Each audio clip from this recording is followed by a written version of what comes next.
Bonjour à tous et à toutes, je suis Jessica Brandler, je suis docteure en sociologie et chercheuse associée au Centre Émile Durkheim à Sciences Po Bordeaux. Mes recherches, elles portent sur le rapport aux politiques et sur la manière dont se construit la citoyenneté dans les milieux populaires en France et en Amérique latine. Et je travaille pas mal ces questions-là sous le prisme du genre et des questions qui sont en lien avec la jeunesse. J'ai un pied dans la recherche et un pied dans le terrain, parce que j'en fais beaucoup, mais en plus parce que j'ai occupé le poste de chef de projet politique de la ville et j'ai coordonné un dispositif de prévention de la délinquance dans une collectivité. Donc ça m'a permis de comprendre un peu mieux les enjeux du côté des acteurs et des actrices du terrain. Et aujourd'hui, dans cette webconférence, j'interviens en tant que chargée de coordination et de recherche de ce projet civique sur les solidarités en temps de Covid. Merci pour cette invitation et merci aussi à PQNA d'avoir accompagné le projet tout au long de sa durée. Cette webconférence, on va donc l'organiser autour de cette recherche-action qu'on a menée sur la pandémie dans les quartiers populaires, qu'on a étudié sous l'angle de l'action publique aller-retour, parce qu'on s'est intéressé à la fois aux institutions, aux associations et aussi aux habitants et aux habitantes des quartiers qu'on a étudiés. Elle s'est déroulée dans 3 quartiers prioritaires de la Nouvelle-Aquitaine. Le quartier de Villeneuve-les-Salines à La Rochelle, où ma collègue Anne-Laure Legendre a mené l'enquête, Anne-Laure qui est connectée avec nous aujourd'hui, et dans les quartiers de Génicard-Est et tu peux mettre la petite carte, et d'Alpi-Vincennes-Bois-Fleury dans la commune de Lormont. Et c'est de ces 2 derniers quartiers qu'on va parler aujourd'hui. On a fait une synthèse croisée de nos résultats qui va paraître sous la forme d'un ouvrage en septembre aux éditions du Bord de l'Eau. Et nos deux rapports par territoire paraîtront en ligne d'ici cet été et on vous communiquera l'information. Donc on vous propose une webconf en 2 temps. Un premier temps sur l'action publique et un second temps sur le vécu des habitants et des habitantes des quartiers, donc d'une 15aine de minutes chacune. Cette recherche participative, elle a démarré à Lormont en novembre 2020, pendant le 2e confinement. Et j'avais pris appui sur mes anciens collègues à la politique de la ville pour faciliter l'entrée sur le terrain. Et un terrain que j'ai mené pendant près d'1 année auprès de 99 personnes de manière précise. Au départ, c'est vrai que c'était délicat d'imaginer faire du terrain dans un contexte où les vies personnelles et professionnelles des gens étaient bouleversées. Mais en fait, dès les premiers entretiens, on s'est rendu compte très rapidement que les personnes avaient besoin d'en parler parce que nous vivions tous et toutes cette situation, mais de manière assez isolée, finalement. Du coup, on a travaillé avec des outils classiques de la sociologie qualitative, comme les entretiens ou l'observation participante. Mais on a imaginé des outils participatifs pour permettre aussi l'expression des personnes. Et il y a 3 grands types d'outils. Le premier, ce sont les causeries d'une pandémie. Alors, on a mis en place ces causeries avec les organisations locales des quartiers, que ce soit les associations ou les centres sociaux ou un établissement scolaire à Lormont. L'idée, c'était de proposer aux habitants et aux habitantes d'avoir des espaces collectifs où on puisse échanger sur le vécu du confinement et plus largement sur le vécu de la pandémie. Et le fait de l'organiser avec les structures locales qui interviennent dans les quartiers, ça permettait d'assurer un certain relais pour cette parole qui allait être libérée dans les causeries et donc qu'il y ait un certain support par la suite. Et on a pu toucher une diversité de publics, à la fois des seniors, des groupes de mamans, des jeunes, des enfants. Ensuite, on a des carnets, les carnets d'enfants. On a proposé à des enfants de tenir des carnets sur ce que c'est qu'être un enfant et une enfant et vivre une pandémie. Et on leur a proposé de raconter leur quotidien dans ces carnets. Donc on a mené un projet dans un collège de Lormont avec une classe de 6e et 25 élèves ont tenu pendant 6 mois des carnets où on nous a raconté leur vécu et leur expérience de la pandémie. Et on a recueilli différents sujets, plus de 200 pages de témoignages d'enfants sur les transformations familiales, la vie du quartier, la rupture avec le cercle amical. Et on en a fait une exposition aussi dans le cadre de la 15aine de l'égalité de Bordeaux Métropole, pour pouvoir destiner au grand public, pour pouvoir sensibiliser aussi à la fois aux méthodes de recherche-action, mais aussi aux conséquences de la pandémie.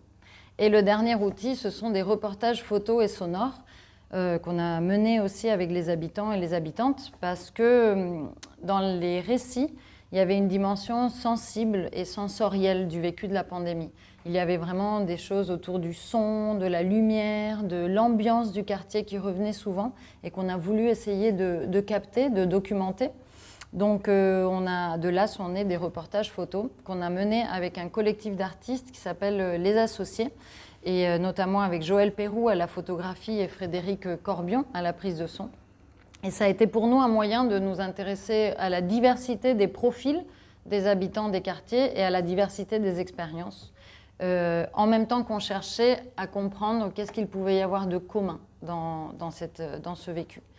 Et donc, on a dédié une grande partie de notre ouvrage à ces reportages photos, et où on a beaucoup appris sur le rapport au territoire des habitants.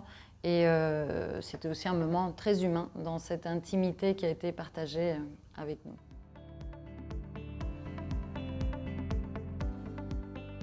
Notre approche de l'action publique, elle prend en compte la diversité d'acteurs et d'actrices qui interviennent dans les quartiers. Donc qu'il s'agisse du secteur privé ou des acteurs et des actrices du secteur public.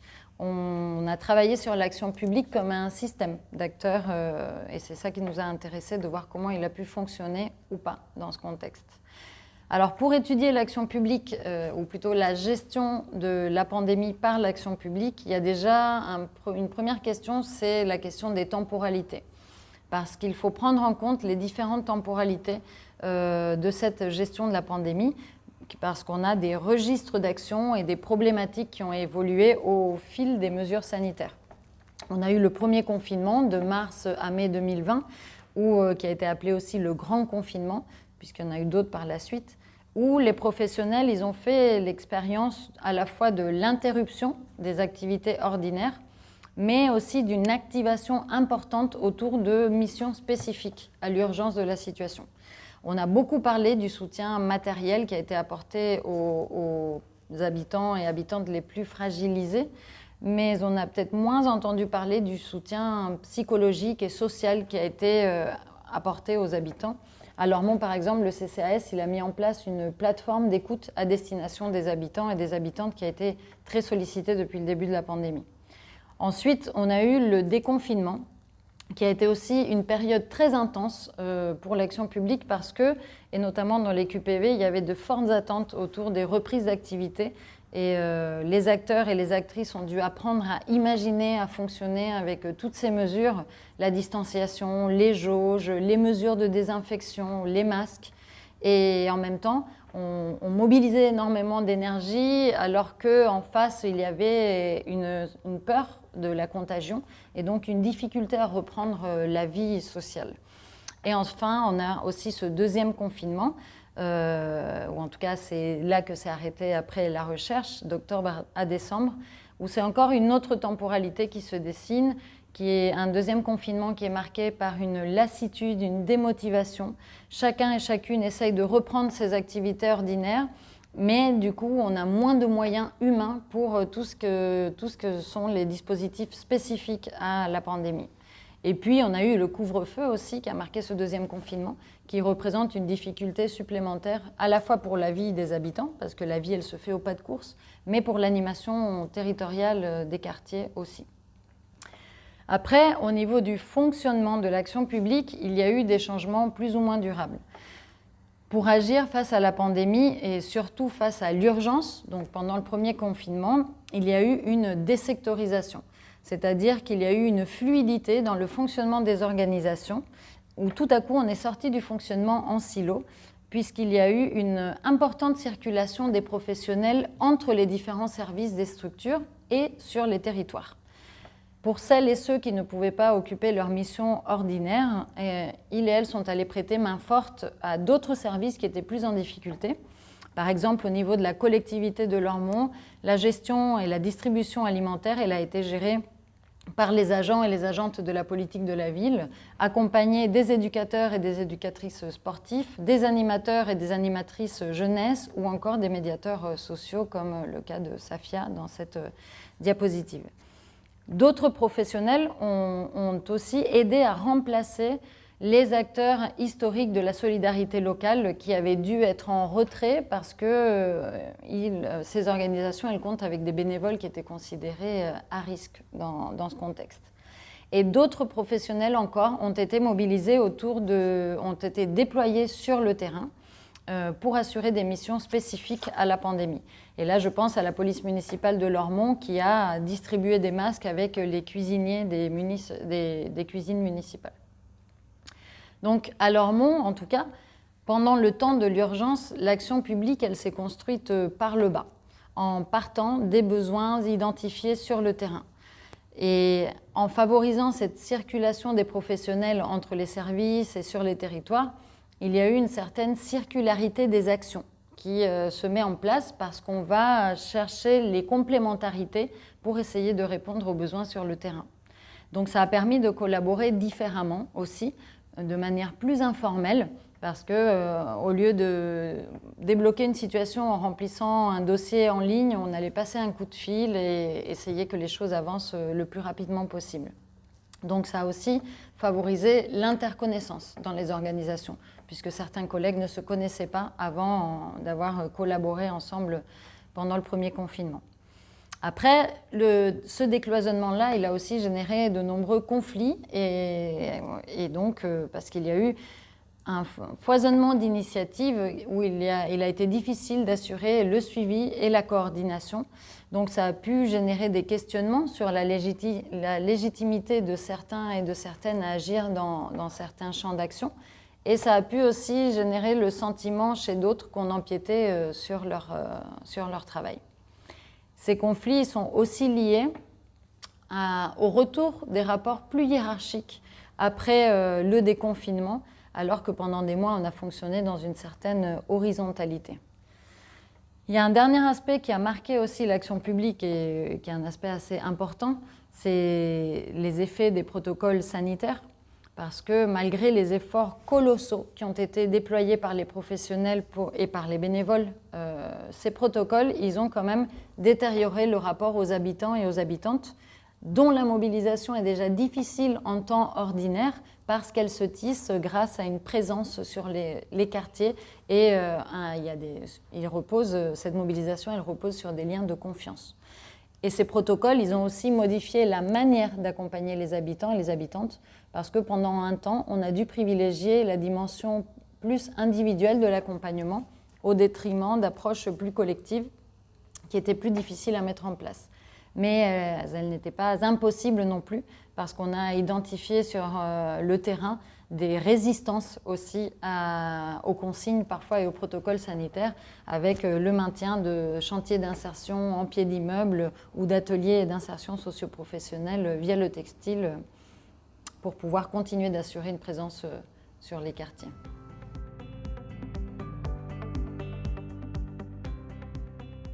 Comme on a pu le voir dans la diapo sur l'enquête, on a travaillé avec une diversité d'actrices et d'acteurs de l'action publique.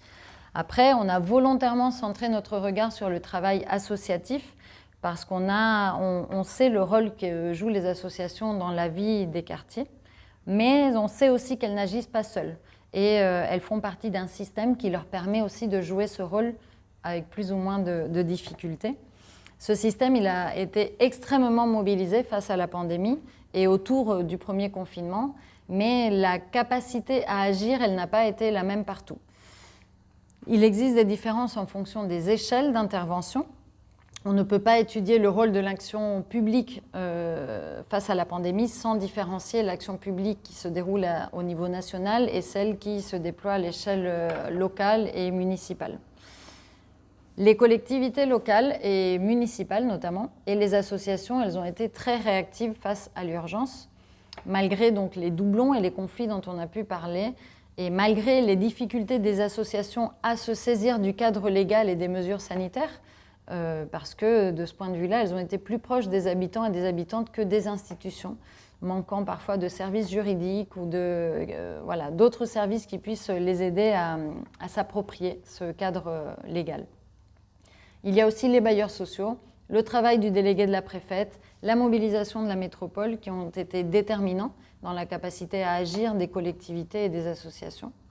Mais c'est aussi grâce à la solidarité institutionnelle qui s'est déployée au niveau étatique et des différentes collectivités départementales, régionales, que cette action publique locale et micro-locale elle a pu agir, avec notamment les différents fonds de solidarité qui ont été débloqués, qui ont permis à la fois de poursuivre certaines activités, mais qui ont permis aussi de reconnaître qu'il y a une certaine reconnaissance sociale du travail de ces acteurs et actrices de proximité.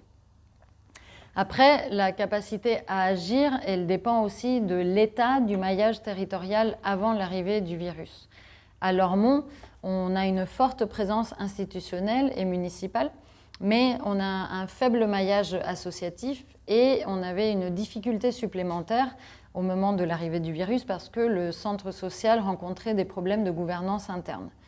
Alors, il a pu jouer un rôle très important au niveau de la distribution alimentaire qu'il a mise en place et qui a bénéficié à un grand nombre d'habitants et d'habitantes de la commune et de la rive droite. Mais son rôle de coordination de la solidarité locale a été plus difficile à assurer. Un dernier point que j'aimerais souligner aussi, c'est que cette crise sanitaire elle a permis de rappeler que certains dispositifs nationaux ne correspondent pas toujours aux dynamiques locales des territoires. Par exemple, la géographie de l'action face à la crise, elle ne correspond pas vraiment à la géographie prioritaire des quartiers politiques de la ville qui d'ailleurs parlent aussi peu aux professionnels qu'aux habitants et aux habitantes de ces quartiers. Face à la crise, l'action elle s'est déroulée à l'échelle des micro-unités de voisinage qui se forment donc à l'échelle d'une rue ou d'un immeuble ou d'une place, finalement là où se déroule la vie quotidienne des habitants. Après, sur la manière dont l'action publique elle s'est mobilisée auprès des habitants et des habitantes, il faut souligner aussi cette multitude d'initiatives qui ont été déployées et une très grande inventivité locale face à la pandémie. Au premier déconfinement, on va chercher des moyens pour maintenir une proximité à distance par l'intermédiaire du téléphone qui fait son grand retour au sein des structures. D'autres ont inventé aussi des actions pour maintenir, comme il l'appelle, des petits liens avec leur public habituel. Les exemples sont très nombreux. Il y a eu la Gazette du Confifi de la régie de quartier de Lormont. Il y a eu les quiz au balcon qui ont été mis en place par les bailleurs, les triporteurs du PIMS, médiation en pied d'immeuble. Il y a eu aussi, au niveau de la municipalité, une plateforme qui a été mise en place qui s'appelle Voisins Solidaires et qui permettait aux habitants et aux habitantes de venir en aide aux institutions en expliquant les mesures sanitaires dans le voisinage, en imprimant des attestations et en distribuant aussi les masques dans les quartiers. Un autre effet important de la crise sanitaire, c'est celui il y a eu une accélération de certaines transitions, à la fois dans le domaine de l'alimentaire. Là, c'est le boom des épiceries sociales et solidaires qui traînaient dans les cartons depuis longtemps. Mais il y a aussi d'autres réflexions sur l'accès plus équitable à une alimentation de qualité. On a un autre domaine qui s'est accéléré, c'est la transition numérique, pour le meilleur et pour le pire. Tout le monde connaît un peu les enjeux autour de cette question qui se sont confirmés dans ce contexte. Après, face à ces effets d'opportunité, il y a aussi une rétrogradation dans d'autres domaines, comme par exemple la participation citoyenne et l'écologie.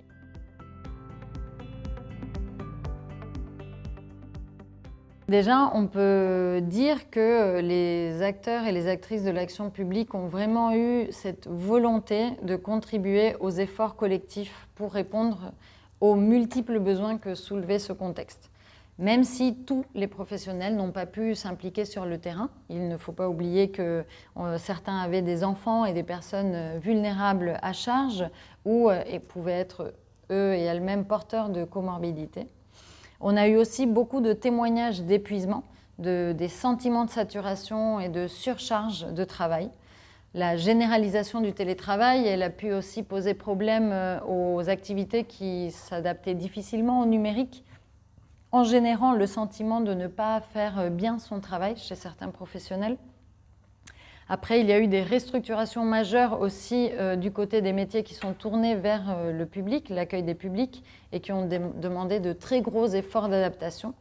L'application des protocoles sanitaires qui pouvaient détourner de l'activité de base, la réorganisation temporaire des équipes en fonction des besoins de la structure, en fonction des situations individuelles des personnels, en fonction aussi des besoins des publics sur le terrain. Il y a eu ce faire et défaire qui a rythmé l'action publique pendant ces 2 années passées au rythme de la Covid et des mesures gouvernementales qui expliquent cet épuisement aussi, parce qu'on a fonctionné aussi avec un manque de visibilité sur le travail et sur l'avenir. Après, il ne faut pas oublier aussi que le déconfinement, il a eu lieu au moment juste avant l'été. Donc de nombreux congés ont été décalés pour pouvoir assurer une présence sur le terrain et proposer des activités aux familles et aux habitants des quartiers. Après, un dernier point qui mérite d'être souligné, c'est l'impact du télétravail. Le télétravail, c'est ce temps où le temps privé et le temps de travail ne se distinguent plus. Et par exemple, les travailleuses sociales de Lormont, elles rapportent des heures passées au téléphone pour essayer de résoudre des situations critiques qui ne vont pas forcément figurer dans le bilan du confinement, sans oublier aussi tous les effets genrés dans l'inégale répartition des tâches domestiques et familiales qui ont pu avoir aussi une incidence sur l'activité professionnelle des agents et des agentes. Après, paradoxalement, la période du premier confinement a été stressante, a été très intense, mais elle a permis à certains salariés aussi de retrouver un sens, le sens de l'utilité sociale du service public. Et voilà, c'est vraiment un travail considérable qui a été effectué dans ce contexte, qui a été effectué souvent dans l'ombre, avec des effets qui peuvent être peut-être peu tangible, alors que ce travail est indispensable à la vie des quartiers. Et d'une certaine manière, on peut aussi y voir des manifestations de ces solidarités qu'on était allé étudier sur le terrain.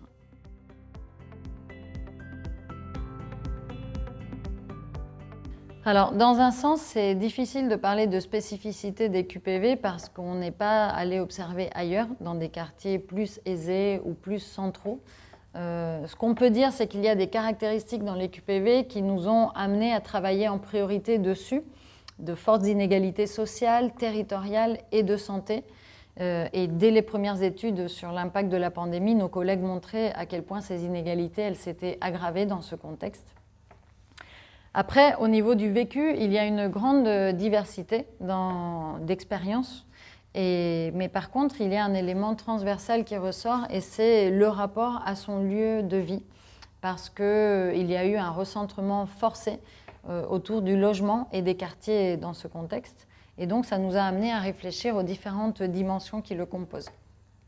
À Lormont, par exemple, le vécu il est très différent à une avenue près, entre Génicard-Est, où il y a cet urbanisme minéral, une concentration de grands ensembles, et où 90% des habitants et des habitantes sont en logement social, et le vécu à Alpi-Vincennes-Bois-Fleury, où il y a à la fois des grands ensembles, mais aussi des petites résidences, des espaces verts, qui donnent une impression d'un urbanisme un peu plus diffus. À Génicard, on a souvent le sentiment de subir son quartier, même si, grâce à certaines initiatives, notamment associatives, il y a pu avoir des formes d'élargissement du quartier, grâce par exemple au maintien du café des parents du centre social ou à ces chantiers en pied d'immeuble dont j'ai pu parler qui se sont maintenus et qui ont permis d'élargir aussi son rapport au quartier. Dans les grands ensembles, les habitants et les habitantes reconnaissent des formes d'entraide, mais elles vont cohabiter avec un sentiment de solitude et une méfiance très forte qui se sont aggravées qui ont été amplifiées par la pandémie. Après, on ne peut pas réduire le vécu du confinement à l'influence de l'urbanisme ou à la présence de la nature. Le rapport au quartier, il est plus complexe que ça. Et pour l'étudier, il faut vraiment prendre en compte les différentes dimensions qui le composent. Il y a il y a des aspects très pratiques, mais il y a aussi les relations sociales, la dimension symbolique, l'image du quartier, l'influence de l'économie parallèle dans la vie du quartier, le rôle des autres adultes dans l'éducation des enfants. Tout ça va venir influer le rapport à son lieu de vie. Parce qu'il est tout à fait possible, et certains récits nous le montrent, de vivre sans habiter son quartier. À Alpi, Vincennes, Bois-Fleuri, j'ai pu trouver ces formes d'attachement au quartier où il y a des liens qui se sont resserrés dans les petites résidences au moment du confinement. Après, c'est important aussi de souligner que malgré ces difficultés à Génicard et à Alpi, Vincennes, Bois-Fleuri, où il y a eu aussi des incivilités pendant le premier confinement, ces quartiers populaires sont des quartiers intergénérationnels et certaines personnes âgées s'estiment chanceuses d'avoir traversé la pandémie dans les quartiers en bénéficiant de l'aspect vivant des quartiers et quelque part en étant heureux et heureuses de ne pas avoir acheté une maison pour se retrouver assez isolés dans un environnement plus pavillonnaire. Donc il y a aussi des éléments très positifs des quartiers qui ressortent dans les récits sur le vécu.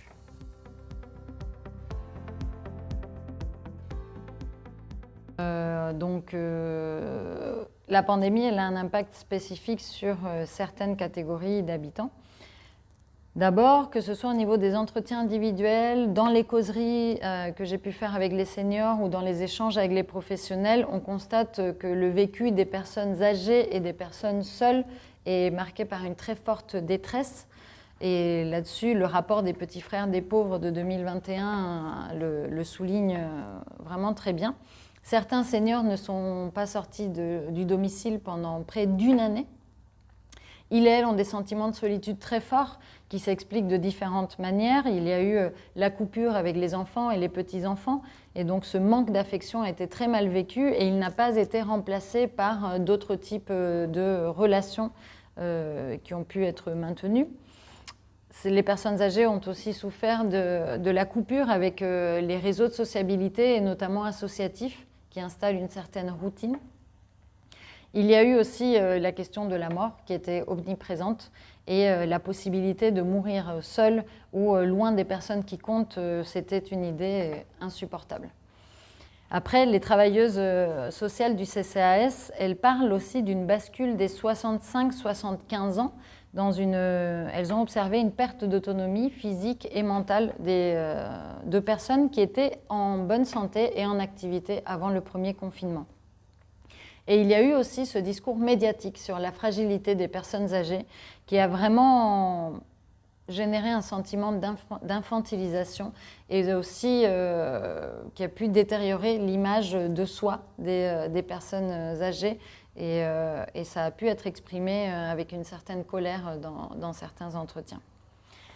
Après, la crise et les mesures, elles ont aussi touché particulièrement les femmes. Il y a le rapport du Conseil économique, social et environnemental qui propose même un plan de relance post-pandémie avec un prisme de genre. On a observé des différences selon l'âge, selon les situations professionnelles et familiales des femmes, mais il y a un point commun. Il y a un certain surconfinement qui ressort, un surconfinement des femmes par rapport aux hommes. La pandémie, elle a touché les jeunes femmes que j'ai pu rencontrer. Ces jeunes femmes n'occupent pas ou très peu l'espace public du quartier. Les groupes de jeunes hommes qui l'occupent habituellement ont gagné en visibilité avec le confinement et celles que l'on voit peu en temps ordinaire, eh bien, elles étaient chaque fois moins visibles dans ces temps extraordinaires. Et quand elles vivent dans des résidences destinées aux jeunes, comme les foyers de jeunes travailleurs, elles ont eu tendance à sous-occuper les espaces collectifs qui ont été plutôt investis par les jeunes hommes.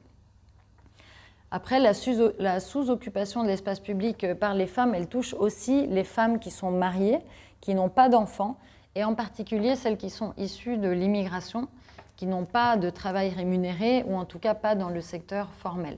Elles ont passé les 2 mois du premier confinement au domicile, et la reprise de la vie extérieure s'est faite vraiment de manière très très progressive. Elles sont loin de leur famille, elles ont été coupées des espaces de convivialité, notamment associatifs, comme les cours de français, qui reviennent vraiment beaucoup dans les entretiens, dont certaines attendent la réouverture de manière très ferme. Et j'insiste sur le fait que la rupture avec ces espaces de sociabilité a un impact quasiment aussi important que la pandémie dans leur vécu. Et enfin, on a aussi les femmes qui sont mères, et notamment celles qui ont des enfants à charge à la maison et notamment en bas âge. Dans l'étude Coconel de l'INED, confinement coronavirus, étude longitudinale, c'est la catégorie qui a le sentiment le plus fort d'isolement, parce que c'est la catégorie aussi qui habituellement participe le plus aux activités de voisinage et aux échanges dans la vie de quartier. Après, la crise sanitaire, elle a aussi touché particulièrement les générations Covid, qu'il s'agisse des enfants ou des jeunes. Chez les enfants pré-ados avec qui j'ai travaillé dans le cadre du projet avec le collège, la crise, elle est venue accélérer certains phénomènes et en ralentir d'autres. Elle a accéléré par exemple le processus de responsabilisation des enfants qui sont préoccupés par la situation, qui sont préoccupés par la situation des parents et notamment par leur état de santé. Elle est venue accélérer l'accès aux écrans, l'accès aux séries télévisées, à l'utilisation des smartphones avec la sociabilité numérique que ça implique et de laquelle il et elle avaient été mis à distance avant le confinement puisque la majorité n'avait pas de téléphone portable. Elle a aussi accéléré leur politisation parce que ces carnets donnent à voir une très fine connaissance des décisions politiques et une vision très critique des mesures qui ont pu être mises en place dans ce contexte. Après, elle est venue freiner d'autres dynamiques. Elle a freiné par exemple le gain en autonomie que peut représenter l'entrée au collège par rapport aux parents, et d'ailleurs avec les difficultés que ça peut entraîner dans la relation aux parents. Elle est venue freiner aussi les apprentissages et l'acquisition des connaissances scolaires, et elle est venue freiner, entraver l'appropriation des espaces publics et des espaces extérieurs au foyer parce que pendant un temps, ils ont été tout simplement interdits ou synonymes de danger. Et on se rend compte que les préados sont un peu le trou dans la raquette des politiques publiques parce qu'il existe peu de dispositifs pour ce public dont on méconnaît les besoins et les pratiques. Du côté des jeunes adultes des quartiers, tous les projecteurs ont été, et la plupart des réunions des professionnels ont été tournés vers le groupe plus visible et les groupes considérés comme perturbateurs dans les quartiers. Mais il y a aussi d'autres catégories qui sont plus discrètes de la jeunesse, qui sont en décalage avec les étiquettes plus stigmatisantes qui sont attribuées aux jeunes de quartier. On a déjà parlé des jeunes femmes, mais on a aussi les mineurs qui sont en décrochage, pour le dire rapidement, ou en errance face au dédoublement des classes et qui sont en rupture vis-à-vis des institutions et des autorités locales. On a les jeunes en emploi précaire qui se sont paupérisés dans ce contexte et qui ont rejoint les rangs des demandeurs et des demandeuses d'emploi, dont l'insertion sociale et professionnelle est difficile. Et il y a aussi les jeunes mobilisés face à la crise qui sont invisibilisés par l'action publique locale. Donc finalement, il est difficile de faire sa place en tant que jeune adulte dans les quartiers pour cette catégorie, pour cette jeunesse discrète en temps ordinaire, mais en ces temps extraordinaires, cette difficulté elle est partagée par l'ensemble des jeunes.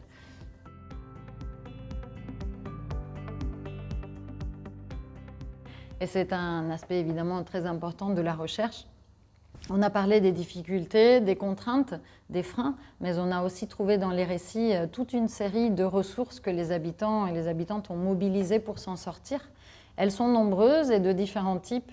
On peut parler des ressources concrètes et tangibles d'un côté et des ressources immatérielles et symboliques, même si parfois les frontières elles sont perméables.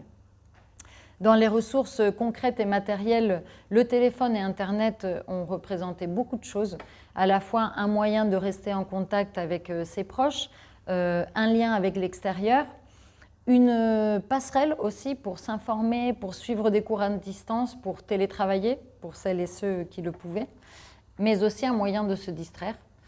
Et donc, pour les personnes qui disposaient et qui maîtrisent l'utilisation de ces outils, le téléphone et l'ordinateur ont été des supports précieux. Dans ce contexte, il y a eu aussi la capacité à s'occuper qu'on a pu voir sous l'angle, qu'on a vu sous l'angle d'une ressource à travers un rituel, contempler les fleurs dans ses jardinières ou des activités, la cuisine, le sport, les activités créatives. L'exemple de la ville Playmobil, il est assez paradigmatique. C'est une allégorie de la reconfiguration totale de la vie quotidienne en pandémie, vue à travers les yeux de 2 enfants.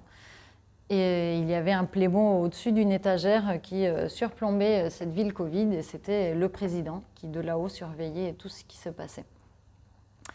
Ensuite, on a, en ce qui concerne les ressources immatérielles, il y aurait énormément de choses à dire, évidemment. Beaucoup ont cherché du soutien dans les relations sociales, et notamment dans l'entourage proche, avec qui on échangeait à distance ou par la fenêtre. Pour certains et certaines, les ressources pour tenir le coup face à la pandémie sont de nature spirituelle. Et la religion et la croyance ont joué un rôle important. Et dans les récits de Lormont, la religion a représenté une certaine manière d'agir face à l'imposition de la distance avec les autres. Il y a une habitante qui faisait le parallèle entre le confinement et l'entrée dans un sas où des petites fenêtres se ferment petit à petit. Et notre travail, il a consisté à aller voir ce qui se passait derrière ces petites fenêtres qui se ferment. Et on a trouvé des ressources, un ensemble de ressources individuelles, mais aussi une reconnaissance des solidarités associatives et institutionnelles qui avaient pu être mises en place et qui ont permis à certains habitants de rester à flot. Alors attention, c'est très important de souligner que compte tenu du confinement, on est passé par les associations pour pouvoir travailler avec les habitants et les habitantes, entre autres raisons bien sûr. Mais donc ici, on parle d'habitants et d'habitantes qui sont déjà en lien avec les associations, ce qui n'est pas du tout le cas de tout le monde. Mais pour celles et ceux qui le sont, ce lien, ça représente un support supplémentaire dans la vie quotidienne. Et aujourd'hui, certaines structures ont été identifiées et repérées comme une ressource supplémentaire dans les quartiers, même si ça ne veut pas forcément dire que les habitants ont intégré ces structures et s'y sont engagés en tant que bénévoles. Mais le fait de les découvrir et de les repérer nous semble déjà être un point très important. Et enfin, il y a différents actes de solidarité aussi qui se sont mis en place et qui ne sont pas toujours perçus par les habitants comme des actes de solidarité et qui se sont déroulés surtout pendant le premier confinement à l'échelle du palier ou du pied d'immeuble plutôt qu'à l'échelle du quartier. Ces actes, ils sont très variés. Ça va des colis alimentaires, de se passer le mot autour des colis alimentaires. C'était surtout les femmes. C'était aussi conseiller les jeunes garçons qui traînaient dans le quartier avec le dédoublement des classes pour éviter qu'ils se mêlent à l'économie parallèle. C'était surtout des jeunes hommes. C'est aussi le fait de porter les courses des personnes âgées ou des personnes vulnérables ou se passer des repas par le balcon, comme ça a pu être renseigné par des femmes, ou encore faire du bien grâce au blablatage quotidien qui a pu être assuré par beaucoup de femmes et des hommes plutôt âgés dans les quartiers. D'ailleurs, à Lormont, il y a certaines personnes qui racontent des stratégies pour induire une certaine réciprocité dans les échanges et éviter que les personnes qui reçoivent ces actes de solidarité ne se sentent redevables ou coupables. Et donc, certaines personnes vont prétexter d'avoir besoin d'être accompagnées pour en réalité aller accompagner les autres. Mais comme ces actes ils s'inscrivent tellement dans la vie quotidienne, aux yeux des habitants, ils n'ont rien d'extraordinaire, ils sont très rarement reconnus comme des actes de solidarité et d'entraide. Et du coup, cette capacité à faire ensemble et à se mobiliser, elle est finalement peu valorisée à la fois à l'intérieur du quartier et en dehors de celui-ci. Et c'est d'ailleurs sur ces nuances-là et ces variations-là qu'on a travaillé et, à la fois dans le projet et dans l'ouvrage. La première partie, elle est dédiée à une synthèse croisée de nos résultats, donc, où on a essayé de retenir les principaux éléments qui ressortaient du croisement de nos terrains d'enquête menés à La Rochelle et à Lormont, pour essayer de comprendre à la fois qu'est-ce qui pouvait être retenu de l'expérience de la pandémie dans les quartiers, mais tout en essayant de garder les spécificités à chacun des territoires. Mais on en a fait une synthèse parce qu'on sait que les longs rapports ne sont pas toujours lus et on voulait que ça puisse circuler. Voilà, donc c'est une synthèse d'une 40aine de pages en début d'ouvrage, mais par contre, il y a une centaine de pages qui sont dédiées à ces reportages photographiques qui ont été menés avec les habitants et les habitantes des quartiers, où on a exploré différents axes, les objets. En fait, on a essayé de travailler un peu comme des archéologues. On s'est dit, peut-être que dans 100 ans, certaines personnes voudront essayer de comprendre à quoi on s'est raccroché, qu'est-ce qui a permis de tenir le coup, qu'est-ce qui a aidé. Donc on a interrogé quels étaient les objets, soit qui ont aidé, soit qui resteront associés à cette période de pandémie, mais aussi les espaces, les sons, les lieux.